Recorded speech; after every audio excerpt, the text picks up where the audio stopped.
Recently, I got a video suggestion to make a video on binomial theorem. This is a comment by Shivam Rai. Thanks for commenting, and binomial theorem is a really good topic of mathematics, so let's get started. So before studying binomial theorem, let us first see what is the need of binomial theorem. Now pay a little more attention. Tell me, what is this a plus b raised to the power 0? So what is this? This is clearly 1, right? Now tell me this one. What is a plus b raised to the power 1? It is clearly a plus b, right? Now tell me what is this one. A plus b raised to the power 2. So it is a square plus b square plus 2ab. Or if we write it systematically, like if we open these brackets, multiply a plus b by a plus b, we get a square plus 2ab plus b square, right? Now tell me a plus b whole cube. This is also a formula you have learned, which is a cube plus 3a square b plus 3ab square plus b cube. Now tell me what is this one, a plus b raised to the power 4. Now this becomes a little more complex. We can either multiply a plus b whole cube with the a plus b, or we can multiply 2a plus b whole square. So we get is this one, a raised to the power 4 plus 4a cube b plus 6a square b square plus 4ab cube plus b raised to the power 4. Now if I tell you what is this one, now you will say that it will take me a longer time to do this, but I can get its answer by multiplying a plus b whole cube by a plus b whole square. So what if there is an easy way to get its answer, and that easy way is known as the binomial theorem.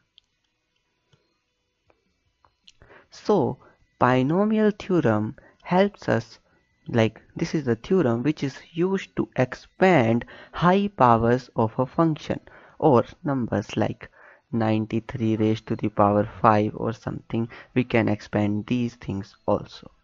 So now we have to derive the binomial theorem, and in this video we are gonna do that. So let's get started. Now from this thing, we did not did it to just waste our time.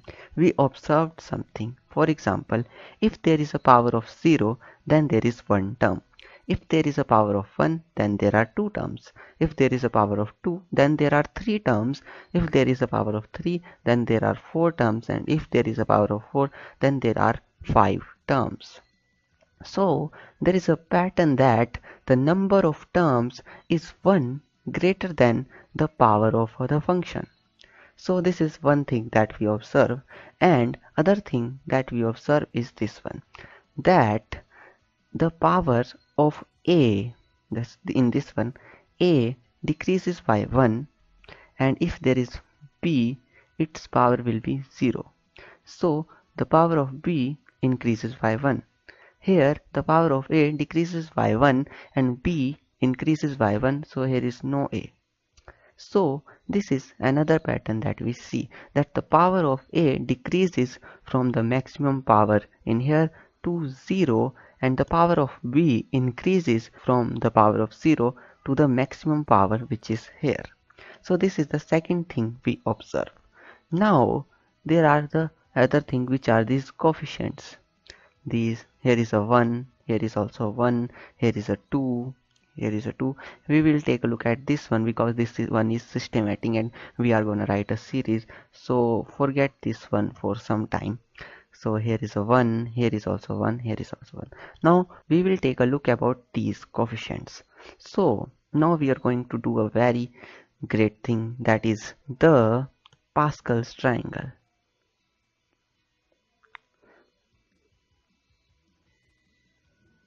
Okay, so now let's take a look at the Pascal's triangle. Now it's easy. Now you just have to arrange these coefficients.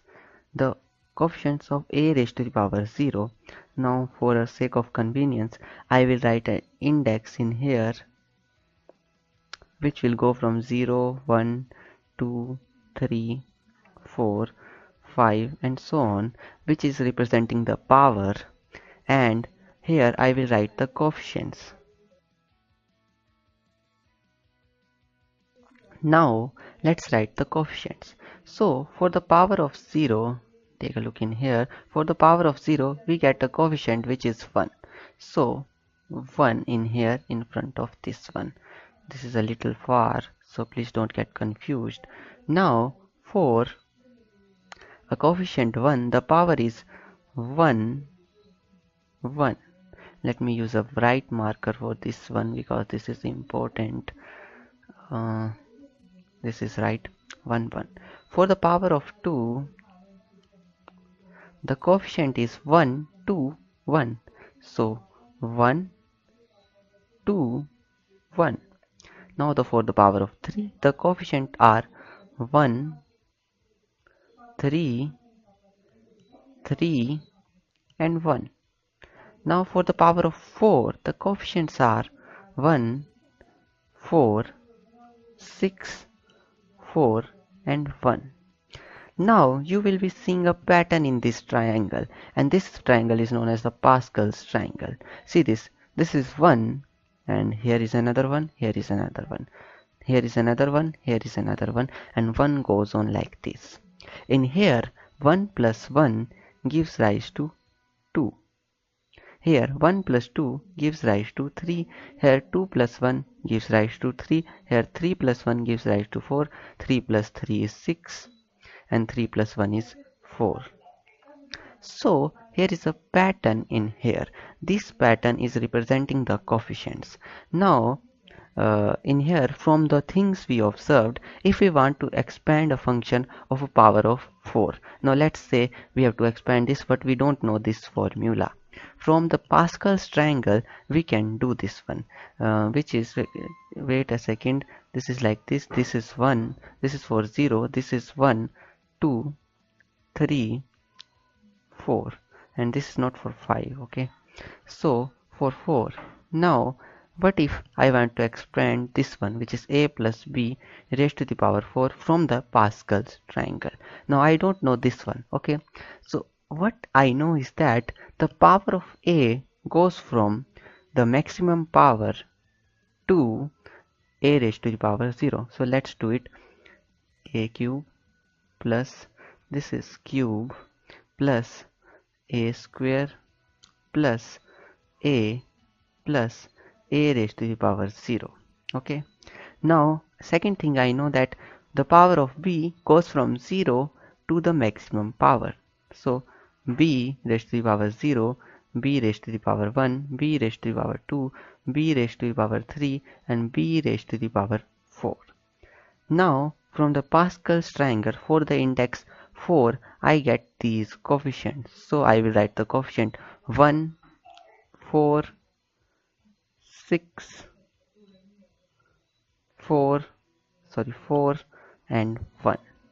So from this if I rewrite this equation, so I get a raised to the power 4 plus 4a cube b plus 6a square b square plus 4ab cube plus b raised to the power 4.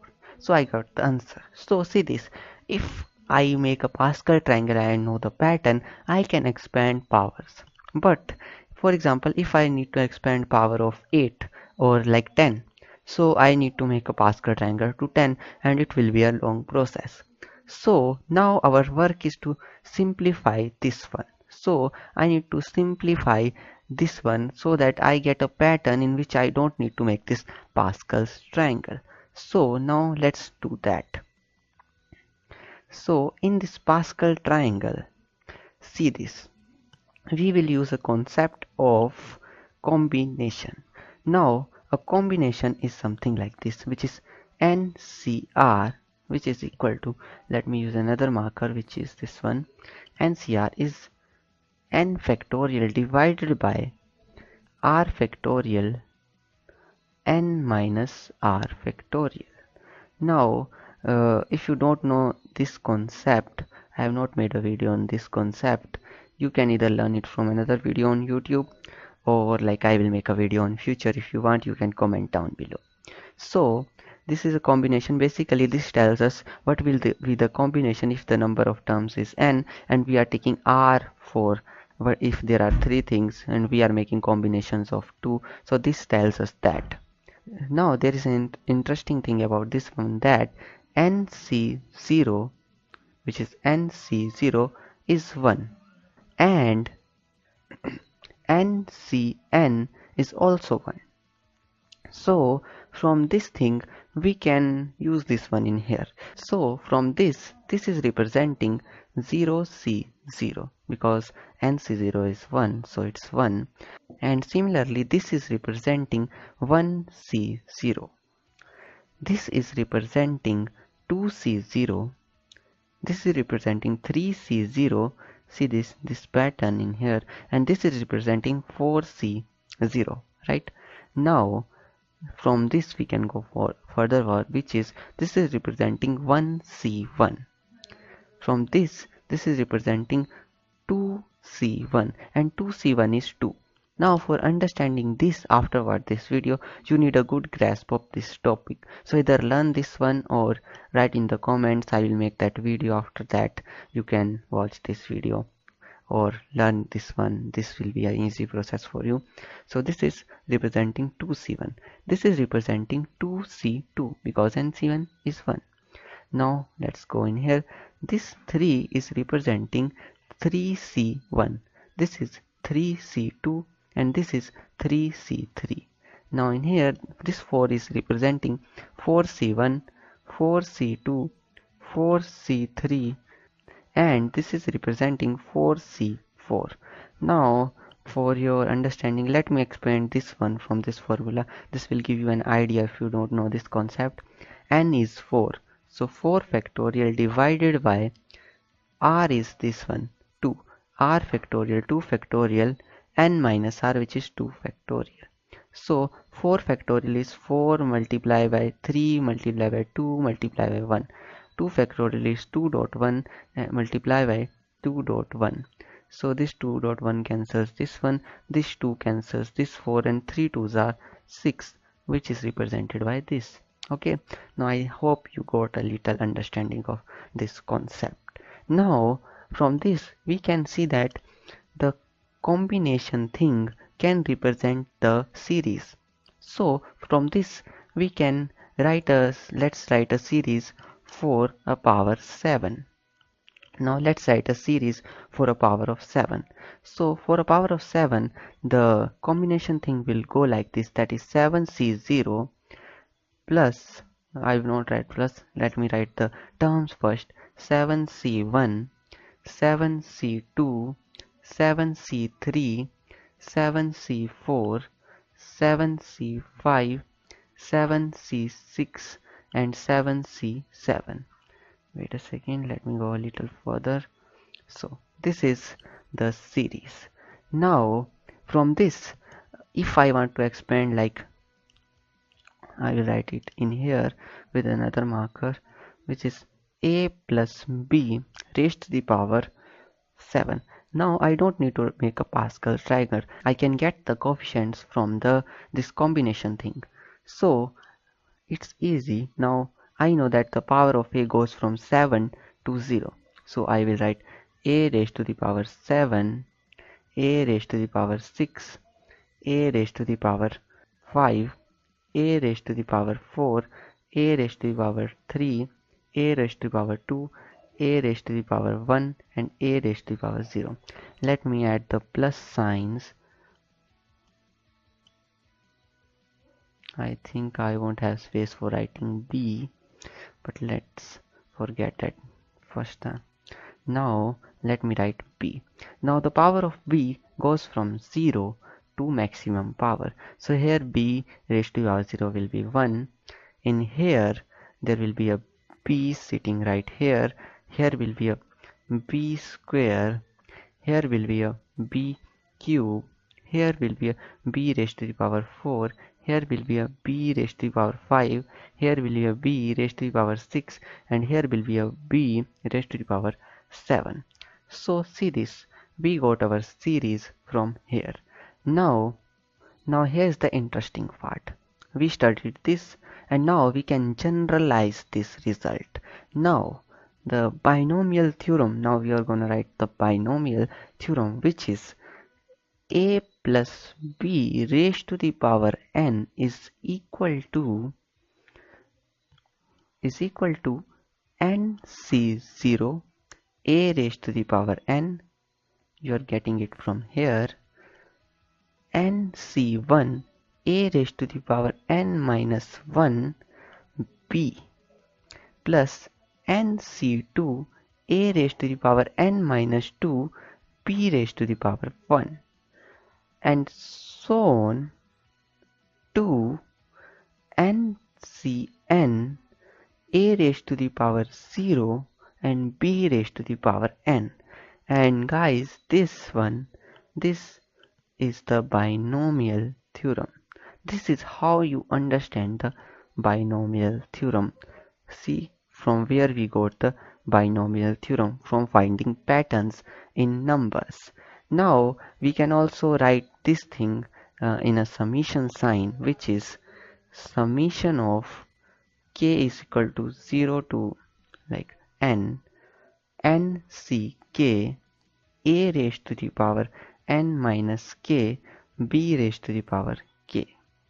So this is a like a small form. If you don't want to write this, you can either write this. This is similar thing. This is summation sign, which takes a k is equal to 0, then adds k equal to 1, and then so on. So this is the binomial theorem. Now you can solve questions on this to get a good grasp of this topic. So thanks for watching this video, and thank you Shivam Rai for commenting to make this video. And if you also want to suggest me videos, you can comment down below. I love making videos for you guys. So thanks for watching, and always remember that math is everything.